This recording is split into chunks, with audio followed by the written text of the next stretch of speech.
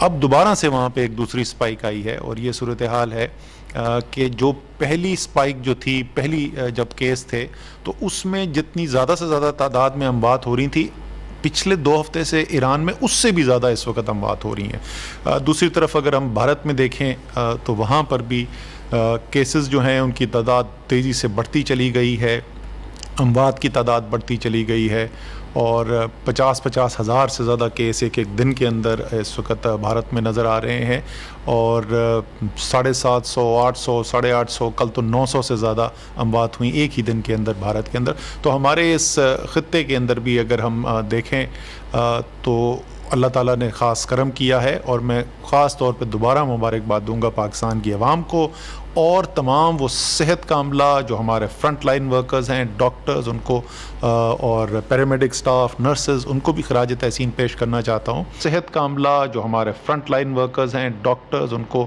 اور paramedic staff, nurses, ان کو بھی خراج تحسین پیش کرنا چاہتا ہوں، اور جو انتظامیہ کا سارا عملہ جو ہے اس کو بھی میں ان کی بھی تعریف کرنا چاہتا ہوں۔ بے تحاشا انہوں نے محنت کی ہے، اور یہ پورا ایک نظام جو بنایا گیا، ہم نے اسمارٹ لاک ڈاؤن کا سسٹم آیا، کانٹیکٹ ٹریسنگ کا سسٹم آیا، ایک مربوط لائحہ عملی جو ہم نے اڈاپٹ کی، وہ الحمدللہ آج جو ہے وہ مختلف آپ انٹرنیشنل جو جریدے ہیں، بین الاقوامی جریدے، وہاں پر بھی دیکھ رہے ہیں کہ پاکستان کا نام لیا جا رہا ہے کہ جن ممالک میں سب سے بہترین کام کیا گیا۔ آج بھی صبح ایک میں پڑھ رہا تھا کہ ایک آرٹیکل چھپا ہوا ہے انٹرنیشنل کہ فلپینز کی حکومت اگر سیکھنا چاہتی ہے کسی سے تو پاکستان کی طرف دیکھنا چاہیے۔ یہ سب کچھ الحمدللہ ہم نے اچیو کیا ہے۔ اس سب کو دیکھتے ہوئے ہم نے ابھی تک کچھ محدود ایسی معاشی سرگرمیاں تھیں، کچھ ایسے سیکٹرز تھے جن کو ابھی تک ہم نے بند رکھا ہوا تھا۔ تو آج این سی سی نے فیصلہ کیا ہے، اور اس کے لیے پچھلے 1 ہفتے سے مشاورت چل رہی تھی، صوبوں کے ساتھ بھی مشاورت ہوئی، اور پھر این سی او سی کے اندر ان ریکمنڈیشنز کو، سفارشات کو سامنے رکھ کے بحث مباحثہ کر کے فائنل کیا گیا تھا۔ آج وہ این سی او سی کی ریکمنڈیشنز جو ہیں وہ سفارشات این سی سی کے سامنے رکھی گئیں، اور این سی سی نے جو فیصلے کیے ہیں ان کے مطابق میں آپ کو بتا دیتا ہوں کہ کیا کیا فیصلہ کیا گیا۔ سب سے پہلے تو تعلیمی ادارے، تو جو پہلے جس طریقے سے بات کی گئی تھی کہ 15 ستمبر کو ایک تاریخ دی جا رہی ہے جس دن تعلیمی ادارے کھولے جائیں گے، لیکن ایک آخری ریویو جو ہے وہ 7 ستمبر کے دن کیا جائے گا۔ ایجوکیشن منسٹر فیڈرل جو ہیں وہ صوبائی تعلیم کے جو وزراء ہیں ان کے ساتھ مل کے ایک آخری دفعہ کریں گے۔ اور آج صبح ہم نے این سی او سی میں آئے ہوئے تھے، ہیلتھ منسٹر بھی وہاں پہ تھے اور ایجوکیشن منسٹر بھی تھے، تو یہی کہا گیا ہے کہ ان دونوں منسٹریز کو، وزارتوں کو بڑا کلوزلی آپس میں ورک کر کے جو دنیا میں اس وقت اسکول کھولنے، تعلیمی ادارے کھولنے سے جو لرننگز آ رہی ہیں ان کو سامنے رکھتے ہوئے حکمت عملی اپنی فائنل کرنی ہے۔ لیکن اس وقت تک یہی ارادہ ہے کہ 15 ستمبر سے تعلیمی ادارے کھول دیے جائیں گے۔ پھر اس کے بعد ہمارا جو ہاسپٹیلٹی سیکٹر جس کو کہتے ہیں، ریسٹورانٹ، کیفیز جو ہیں، اس کے ظاہر ہے بہت بڑی تعداد میں لوگ یہاں پہ کام کرتے ہیں، ان کی اجرت کا بھی معاملہ تھا، اور ایک بڑی تعداد میں ملازمت جس شعبے میں ملتی ہے اس کی حالات بھی مشکل کے اندر تھے۔